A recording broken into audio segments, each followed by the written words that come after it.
Hello అండి, నమస్తే. Welcome back to my channel శ్యాష్ డిజైన్స్. నేను ఈరోజు కుకింగ్ వీడియోస్తో మీ ముందుకు వచ్చాను. ఫస్ట్ వన్ వచ్చేసి కాకరకాయ వేపుడు.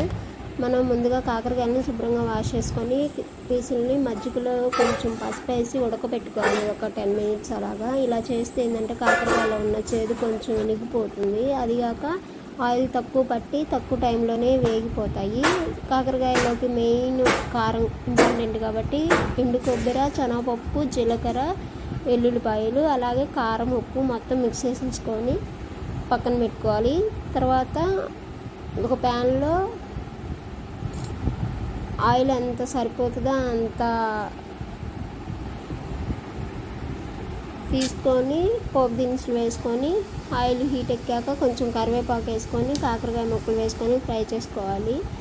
మరీ డీప్గా ఫ్రై చేసుకోకపోవటమే మంచిది, ఎందుకంటే బాగా డీప్గా ఫ్రై చేస్తే కరకరలాడుతా అంత అన్నంలో కలవదు. సో అన్నంలో కలవాలి అంటే ఈ ప్రాసెస్లో ఇలాగా కొంచెం ఆయిల్ తక్కువే వేసుకొని లైట్గా వేయించుకుంటే సరిపోతుంది. ఆల్రెడీ ఉడికిన కాకరకాయలు కాబట్టి వెంటనే వేగిపోతాయి. ఇందులో మనకు టైం సేవ్ అవుతుంది, అలాగే ఆయిల్ సేవ్ అవుతుంది అండ్ గ్యాస్ కూడా సేవ్ అవుతుంది. ఈ కారము కొంచెం ఎక్కువ పట్టుకుంటేనే మంచిది, ఎందుకంటే వేరే టిఫిన్లోకైనా యూజ్ అవుతుంది. సో అదనమాట. వీడియో నచ్చితే లైక్ చేయండి, సబ్స్క్రైబ్ చేసుకోండి. మెయిన్ మన పల్లెటూరులో దొరికే వస్తువులతోనే నేను ఈ కుకింగ్ వీడియో చేసినాను. నెక్స్ట్ వచ్చేసి దోసకాయ పచ్చడి అనమాట. దోసకాయ పచ్చడి మిక్స్ చేసేటప్పుడు నేను వీడియో తీసుకోలేదు, ఇది పోపు పెట్టినప్పుడు తీసుకున్నాను. అసలు ముందు దోసకాయలు, పచ్చిమిరకాయలు ఉప్పేసి మిక్సీ పట్టుకోవాలి. ఫస్ట్ రోలు ఉంటే రోట్లో నూరుకుంటే ఇంకా మంచిది. మాకు రోలు అవైలబుల్గా లేదు, ఎందుకంటే మా ఇల్లు ప్లాస్టింగ్ వేస్తే అది ఎక్కడో పడిపోయింది. సో అందుకని మిక్స్ చేసేసుకున్నాను. ఇంకా ప్యాన్లో పోపుకి ఉల్లిపాయలు కొంచెం మగ్గాక ఇంకా ముందుగా నూరు పెట్టుకున్న దోసకాయ తొక్కు వేసుకొని 10 minutes ఉడకబెట్టుకోవడమే. ఇది కూడా చాలా క్విక్గా అయిపోతుంది. నెక్స్ట్ వచ్చేసి బీరకాయ అండ్ రొయ్యల ఫ్రై అనమాట. బీరకాయల్లో పచ్చెనపప్పు వేసి చేస్తారు.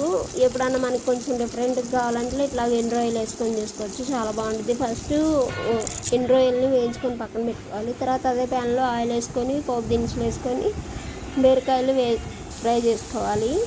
బీరకాయల్లో వాటర్ కంటెంట్ ఎక్కువ ఉంటుంది కాబట్టి ఎక్కువ వాటర్ ఏం పట్టము. కొంచెం సాల్ట్, పసుపు వేసుకొని ఒక 10 minutes మగ్గిస్తే చాలు, బీరకాయ అమ్మకి ఉడికిపోతుంది. నాకు తెలిసి బీరకాయ, వంకాయ త్వరగా అయిపోతాయి అనుకుంటా వంటల్లో. సో అదనమాట. చూస్తున్నారు కదా, 10 minutes తర్వాత చూస్తే అలా వాటర్ పైకి వస్తున్నాయి. వాటర్ అంతా ఇనిగిపోయేదాకా వేయించుకున్న తర్వాత ముందుగా వేపి పెట్టుకున్న ఎండు రొయ్యలు వేసేసి కొంచెం ధనియాల పొడి వేసుకొని మొత్తం మిక్స్ చేసేసుకోవాలి. తర్వాత మనకు టేస్ట్ తగ్గ కారం వేసుకొని మొత్తం ఫ్రై చేసుకోవట్లేదు. సో క్విక్గా అయిపోయింది. వీడియో నచ్చితే లైక్ చేయండి, షేర్ చేయండి, సబ్స్క్రైబ్ చేసుకోండి.